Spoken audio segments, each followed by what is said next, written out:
নমস্কাৰ বন্ধুসকল, পুনৰ এটা ভিডিঅ'লৈ স্বাগতম জনাইছোঁ। আজি হৈছে শিৱৰাত্ৰি, গতিকে সকলোলৈকে শিৱৰাত্ৰিৰ শুভেচ্ছা জ্ঞাপন কৰিলোঁ আৰু মহাদেৱে যাতে সকলোকে সুখে ৰাখে তাৰে কামনা কৰিলোঁ। মই আছোঁ বৰ্তমান মোৰ মানুহজনীৰ ঘৰত, মানে পুনুহঁতৰ ঘৰত। তো ইয়াৰে পৰা মই ব্লগটো ষ্টাৰ্ট কৰিবলৈ লৈছোঁ। এতিয়া তাইও আছে ওচৰতে, তো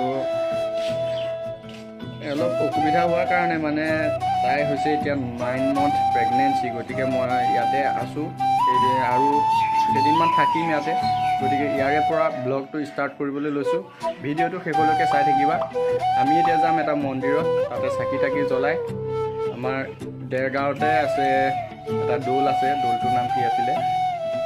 দৌলটোৰ নাম কি আছিলে? দৌলটো কি আছিলে? নেঘেৰিটিং শিৱদৌললৈ যাম। ভিডিঅ'টো শেষলৈকে চাই থাকিম।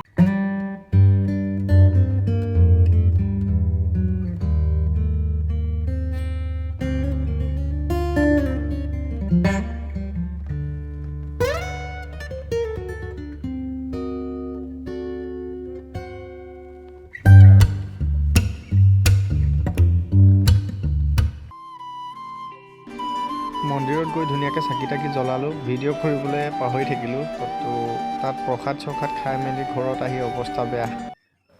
নেঘেৰিটিং দৌললৈ যোৱাৰ আগতে মন্দিৰকেইটাত গৈ পেলানি অলপ ঘোটা খাই দিলোঁ।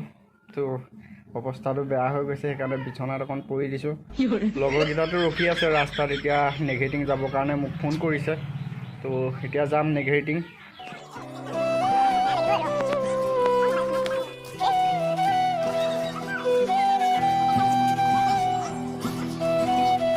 আজিৰ দিনটোত নেঘেৰিটিং দৌলত কিমান মানুহৰ সমাগম হৈছে আপোনালোকে ইয়াত দেখি আছে। তো ইয়ালৈ গাড়ী আনিব নোৱাৰি, সেইকাৰণে আমি খোজকাঢ়ি আহি আছোঁ এতিয়া। তো ওচৰত গৈ পালে দৌলটোৰ বিষয়ে ক'ম, ভিডিঅ'টো চাই থাকক। ভাই চবফালে মানুহ মানুহ মানুহ, কোনফালে কি চাম এতিয়া? চবফালে মানুহ। সেয়া আমাৰ আগত গৈ আছে ফুলখালিহঁত। তো আপোনালোকে দেখিছে ইয়াৰ ৰাস্তাৰ কাষতে এইবিলাক দোকানো বহিছে এক্সট্ৰাকৈ। আপোনালোকে কিবা কিবি কিনিবও পাৰিব ইয়াত। ভিডিঅ'ত যে দেখি আছে সৌ ওখ টিলাটো, তাতেই নেঘেৰিটিং দৌলটো অৱস্থিত। তো আমি এতিয়া তালৈ যাব লাগিব। দেৰগাঁও মেইন টাউনখনৰ পৰা প্ৰায় 6 কিলোমিটাৰমান সোমাব লাগিব চাগে নেঘেৰিটিঙলৈ।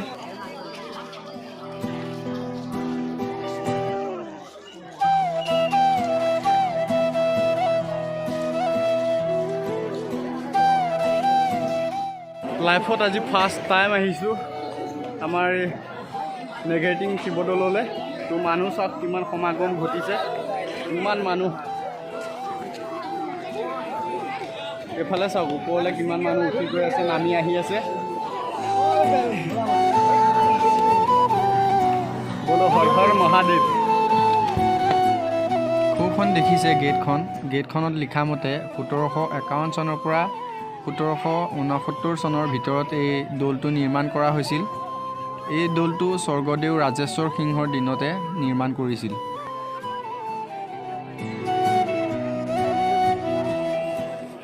ভাই মই ক'ত হেৰাই গ'লোঁ, তহঁতি বিচাৰিয়ে নোপোৱা হ'লোঁ। ইহঁতখিনি ক'ত গ'ল বে? আবে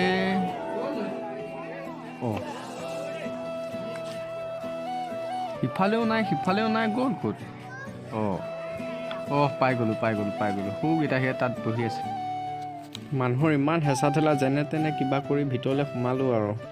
এয়া দেখিছে আপোনালোকে দৌলৰ ফ্ৰণ্টত আমি পাইছোঁহি আৰু এতিয়া ইফালে গৈ থাকিম।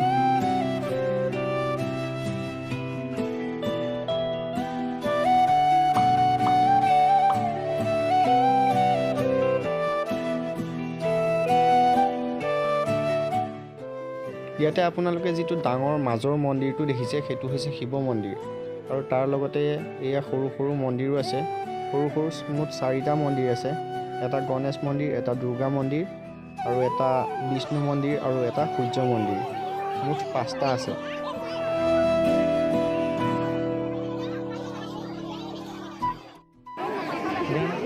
তুমি নজ্বলোৱা নেকি? চাকি নজ্বলোৱা? চাকি এগছ জ্বলাই প্ৰাৰ্থনা এটা কৰি লওঁ, তাৰপিছত আৰু বেলেগ দেখাম আৰু আপোনালোকক।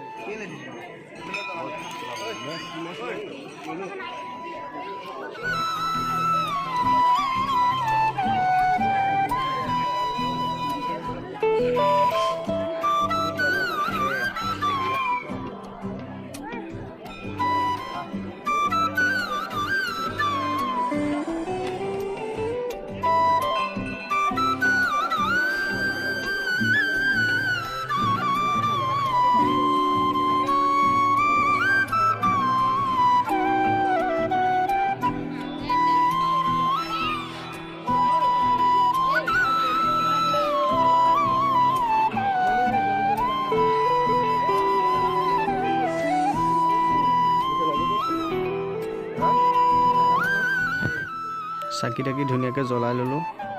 মনৰ কামনা পূৰ্ণ হ'বৰ কাৰণে ভগৱান শিৱৰ ওচৰত আমি সেৱা কৰিলোঁ। শিৱৰাত্ৰিত এইবাৰহে মই নেঘেৰিটিং দৌললৈ আহিছোঁ। তো খুব ভাল লাগিলে, বহুত মানুহৰ সমাগম হৈছে ইয়াতে। তো আপোনালোকে দেখি আছে।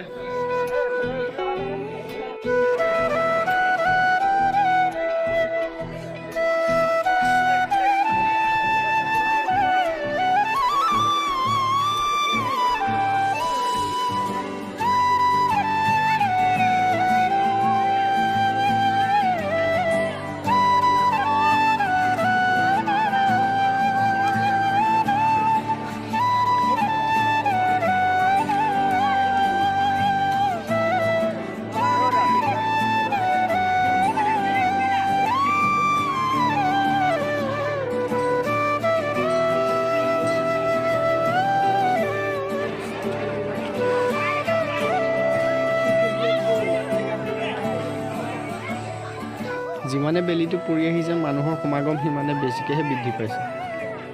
ভিতৰৰ মানুহখিনি বাহিৰলৈ ওলাব পৰা নাই, বাহিৰৰ মানুহখিনি ভিতৰলৈ সোমাব পৰা নাই। হেঁচা ঠেলা, গেটৰ সন্মুখত জাম হৈ গৈছে পূৰা।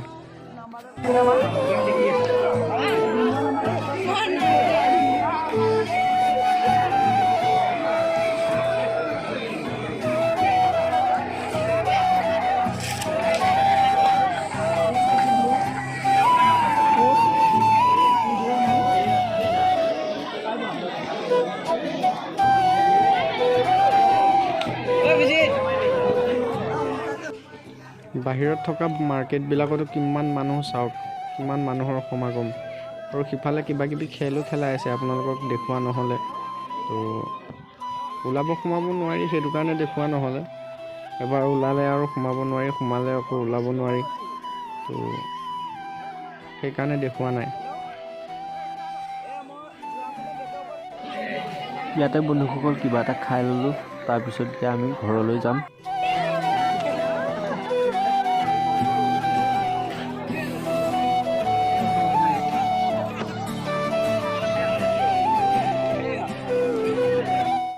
বাগানখনৰ সিফালে যে সেইবোৰ বগা বগা দেখিছা, সেইবোৰ চব মানুহ। সেই ৰাস্তাটোত গোটেই মানুহে নধৰা হৈ আছে, সেইকাৰণে আমি বাগানৰ ছাইডেদি ওলাই গুচি আহিলোঁ। আৰু এতিয়া আমি ৰৈ আছোঁহি গাড়ীৰ কাৰণে। তো আজিলৈ ভিডিঅ'টো ইমানতে সমাপ্ত কৰিছোঁ। যদি ভাল লাগিছে like, comment, share and subscribe কৰি দিবা। তো আজিলৈ লৈছোঁ বিদায়। জয় আই অসম।